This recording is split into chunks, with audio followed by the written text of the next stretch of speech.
Hey guys, not too long ago I received the awesome task of creating the new Hornet F7A ship, which will be featured in Squadron 42.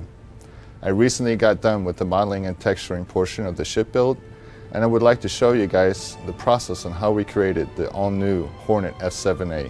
The original Hornet F7A Mk1 was created by CGBot, and it was used in the first pitch video by Chris Roberts. The F7A is going to be featured in Squadron 42, so naturally we were looking to do a complete update for the Hornet, since the mesh being used in the game as of now is still essentially the old CGBot model from 4 years ago.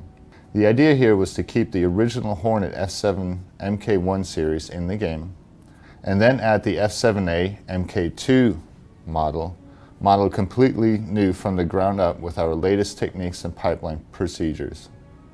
Chris thought it would be cool to have the classic Hornet and the new version run side by side, and players would have the opportunity to keep the old Mk1 as a classic collector's item. We were also going to revisit the Mk1 one last time with an update on materials and damage systems to have it mesh better with our current assets. While we wanted an updated and new Hornet, we still wanted to keep the essence of the Hornet line of spaceships, rugged and relatively simple yet very effective. Also, I had the thought that from a distance one should be able to tell that the ship is a Hornet F7. Essentially, I wanted to update the lines of the Mk1 Hornet and also bring the mesh up to a higher fidelity and functionality level. We also had a list that we gathered from fans with issues and complaints about the current Hornet ships.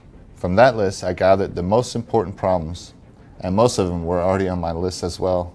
I tried to remedy as many issues as I could. The initial blockout went well and quick. I took some inspiration from a few of the original concepts from Rob McKinnon, and also jet fighters like the F-14, F-19, F-22, and so on. I started with the front nose section.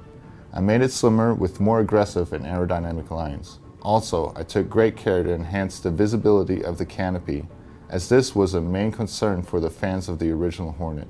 I did so by eliminating the side mullions altogether to create a great panoramic view with only the two main bars obstructing the view now. I also lowered the sides for improved visibility out of the cockpit. I then moved on to the air ducts, which I slimmed down and tucked in considerably to improve the overall lines of the ship. The landing gear and the wings were moved to the body of the ship, underneath the wings, much like the F-14 Tomcat setup, for a cleaner overall solution for the wing setup, which rotates backwards at high speeds.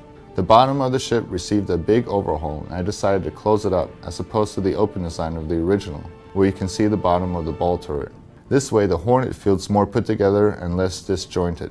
Chris wanted to have the missiles hidden and then deploy, as opposed to a wing-mounted setup. Since I had closed up the bottom, I was able to move the missiles from the air intakes and have them deploy from the bottom center of the ship, which is a much cleaner setup and makes more sense. The maneuvering thrusters were also moved for optimal thrust location, and they were designed to be equal distance from top and the side from the center of the ship.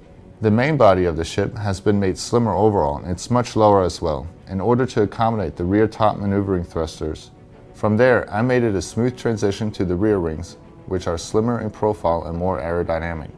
For the cockpit, I worked closely with Zane to ensure correct implementation and design. We liked the original cockpit's unconventional non-square screen designs and tried to incorporate this design spirit into the new cockpit. I also took many cues from modern fighters such as the F-22 and other fighters. From here, I started with the first round of details of the ship, working my way from part to part, and also started to incorporate the big hit decals that define the ship from a small distance. I reused the existing Gladiator textures to create unique materials for the F7A, and it worked out great, as I saved a great deal of production time while staying within the manufacturer's style for consistency. On smaller ships, we break the ship colors up into 3 main colors that can be changed in the ship's material to create different variations and paint jobs in a quick manner. Since the F7A is the military variant, it was decided to go with the green version based on the original color scheme of the pitch video. That's where we are with the Hornet F7A Mark II. We hope you enjoy flying it in Squadron 42.